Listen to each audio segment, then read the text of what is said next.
Dear student, welcome back to the new video. आज JEE Main 2024 जनवरी session का result किसी भी वक्त आ सकता है ऑफिशियल बुलेटिन के हिसाब से। लेकिन अभी मैं जिस वक्त वीडियो रिकॉर्ड कर रहा हूँ ये अभी तक रिजल्ट डिक्लेयर नहीं किया गया है। लेकिन जब रिजल्ट डिक्लेयर होगा तो बहुत सारे ऐसे कैंडिडेट्स होंगे जिन्होंने बहुत ही अच्छा परफॉर्म किया होगा और उनकी ख्वाहिश होगी कि they have to appear in the JEE advance 2024। लेकिन उसके लिए क्या क्राइटेरिया हैं डिफरेंट, तो इस वीडियो में हम उसी बात पर डिस्कशन करेंगे ब्रीफली। और ये चारों 5 पॉइंट जितने भी बहुत ही ज़्यादा इंपॉर्टेंट हैं, तो आप वीडियो के एंड तक देखें ताकि आपको कोई कन्फ्यूजन ना रहे। तो आइए हम शुरू करते हैं। If you are new to this channel, I will request you please subscribe the channel and like the video. So you can see, if you go through the information bulletin provided by the organizing institute, जो इस साल JEE advance organising institute है वो है IIT Madras.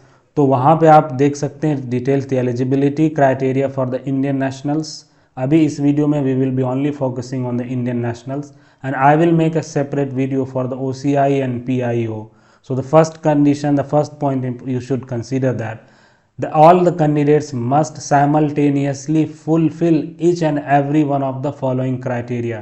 यानी यहाँ पे जितने 5 क्राइटेरिया की बात की जाएगी वो सारे एक साथ आपके अंदर उसको फिलफिल आप कर रहे हैं। तो first point is, first criterion, performance in JEE Main 2024। तो इसके लिए है कि candidate should be among the top 2,50,000 successful candidates. आपको इसके अंदर रहना है। किस पेपर में? बीई या बेटिक का जो पेपर जो हुआ है उसके जेईई मेन 2024 में। अब हर कैटेगरी के लिए जो 2,50,000 है उसके लिए अलग अलग फिर क्राइटेरिया इन्होंने किया हुआ कि 10% will be from the general EWS, 27% of the OBC non creamy layer, 15% of SC and 7.5% for the ST, and remaining 40.5% is open for all. Within each of these 5 categories, 5% horizontal reservation is available for the PWD candidate. यानी अलग अलग जितने भी criteria है EWS, फिर उसमें 5% जो होगा वो पीडब्ल्यूडी कैंडिडेट्स के लिए होगा। तो उसके लिए यहाँ पे ब्रेकअप भी दिया हुआ है कि हर कैटेगरी वाइज से कितने। फॉर एग्जांपल ओपन के लिए जैन ओपन पीडब्ल्यूडी और ओपन नॉर्मल ओपन के लिए आप देख सकते हैं टोटल इतने टॉप में आपके होने चाहिए, इतने सारे स्टूडेंट्स इसमें अपेयर हो सकते हैं। बाकी डिटेल्स कैटेगरी वाइज आप जो है ये जो टोटल जो परसेंटेज है आप इसके हिसाब से कैलकुलेट करके आप वहाँ पे देख सकते हैं। मैं डिटेल्स उसके बारे में अलग अलग डिस्कशन नहीं कर रहा हूँ। तो next point is, second criteria is the age limit. This is again very important. Candidate should have been born on or after, यानी आपकी जो पैदाइश हुई हो वो 1 अक्टूबर 1999 के दिन या उसके बाद ही। अगर उससे आपका पहले डेट ऑफ बर्थ है तो आप जेईई एडवांस के लिए अपेयर होने के एलिजिबल नहीं है, चाहे आपने कितना ही अच्छा परफॉर्म किया हो।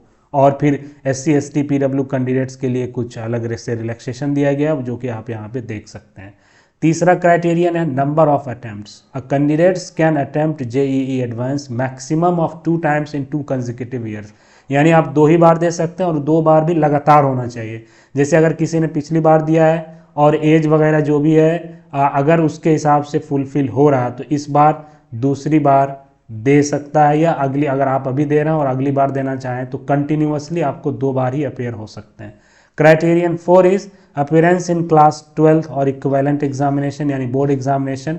A candidate should have appeared for the class 12th examination for the first time either in 2023 और 24 with physics, chemistry and mathematics as a compulsory subjects। और आगे वही इंफॉर्मेशन बुलेटिन में दिया हुआ कि अपेयरिंग का मतलब क्या होता है। ब्रीफली मैंने यहाँ पे आपको बता दिया, आप वहाँ पे पूरा डिटेल्स आप देख सकते हैं, समझ सकते हैं। अगर फिर भी आपको कन्फ्यूजन है तो उन्होंने हेल्पलाइन दिया हुआ, आप वहाँ पे कॉन्टैक्ट कर सकते हैं। और next important point is the criterion 5 and that is the earlier admission eight IITs. अभी मालूम है कि बहुत सारे आईआईटीज हैं, तो उसके लिए क्राइटेरिया ये है कि candidate should not have been admitted to an IIT through JoSAA 2023 irrespective of whether or not candidate continued in the program। यानी आपको एडमिशन किसी भी आईआईटी में नहीं होना चाहिए, भले आपने एडमिशन लेके छोड़ दिया हो, कोर्स को कंटिन्यू नहीं किया हो। आगे आप देख सकते हैं, और accepted an IIT seat by reporting, या आपने जो भी प्रोसेस था काउंसिलिंग का पिछली बार आपने सीट को एक्सेप्ट किया ऑनलाइन रिपोर्टिंग किया या रिपोर्टिंग सेंटर पे या ऑनलाइन इन द पास्ट, पिछले बार। Candidates would admission to IITs was cancelled, किसी कैंडिडेट का अगर एडमिशन कैंसिल हो गया for whatever the reason, किसी भी वजह से, after joining any IIT are also not eligible to appear for the JEE advance 2024, तो वो भी इस एग्ज़ाम में जो इस साल JEE एडवांस होने वाला उसमें अपेयर नहीं हो सकते हैं। बाकी यहाँ पे कुछ और भी चीज़ें दी हुई हैं, आप देख सकते हैं प्रोस्पेक्टस में। तो ये 4-5 जो डिटेल्स हैं साइमल्टेनियसली क्राइटेरिया आपको फिल होनी चाहिए, एक भी कुछ भी मिसिंग है तो आप इस पर नहीं अपेयर हो सकते हैं। डियर स्टूडेंट, मुझे I feel that you have got the few knowledges about of the JEE advanced, so please like the video and share the video and subscribe the channel. So let's meet in the next video. Thank you very much.